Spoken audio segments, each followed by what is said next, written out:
2 Corinthiens, chapitre 8. Nous vous faisons connaître, frères, la grâce de Dieu qui s'est manifestée dans les églises de la Macédoine. Au milieu de beaucoup de tribulations qui les ont éprouvées, leur joie débordante et leur pauvreté profonde ont produit avec abondance de riches libéralités de leur part. Ils ont, je l'atteste, donné volontairement selon leurs moyens et même au-delà de leurs moyens, nous demandant avec de grandes instances la grâce de prendre part à l'assistance destinée aux saints. Et non seulement ils ont contribué comme nous l'espérions, mais ils se sont d'abord donnés eux-mêmes au Seigneur, puis à nous, par la volonté de Dieu. Nous avons donc engagé Tite à achever chez vous cette œuvre de bienfaisance comme il l'avait commencé. De même que vous excellez en toutes choses, en foi, en parole, en connaissance, en zèle à tous égards, et dans votre amour pour nous, faites en sorte d'exceller aussi dans cette œuvre de bienfaisance.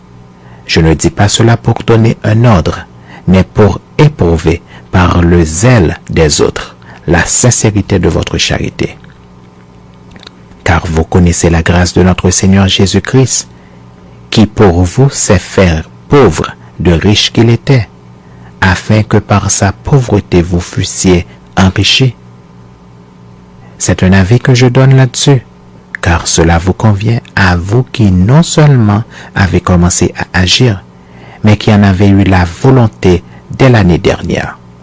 Achevez donc maintenant d'agir, afin que l'accomplissement selon vos moyens réponde à l'empressement que vous avez mis à vouloir. La bonne volonté, quand elle existe, est agréable en raison de ce qu'elle peut avoir à sa disposition et non de ce qu'elle n'a pas. Car il s'agit non de vous exposer à la détresse pour soulager les autres, mais de suivre une règle d'égalité. Dans la circonstance présente, votre superflu pourvoira à leurs besoins afin que leur superflu pourvoie pareillement au vôtre, en sorte qu'il y ait égalité, selon qu'il est écrit, celui qui avait ramassé beaucoup n'avait rien de trop, et celui qui avait ramassé peu n'en manquait pas. Grâce soit rendue à Dieu de ce qu'il a mis dans le cœur de Tite, le même empressement pour vous, car il a accueilli notre demande, et c'est avec un nouveau zèle et de son plein gré qu'il part pour aller chez vous. Nous envoyons avec lui le frère dont la louange en ce qui concerne l'évangile est répandue dans toutes les églises et qui de plus a été choisi par les églises pour être notre compagnon de voyage dans cette œuvre de bienfaisance que nous accomplissons à la gloire du Seigneur même et en témoignage de notre bonne volonté. Nous agissons ainsi afin que personne ne nous blâme au sujet de cette abondante collecte à laquelle nous donnons nos soins, car nous recherchons ce qui est bien non seulement devant le Seigneur, mais aussi devant les hommes.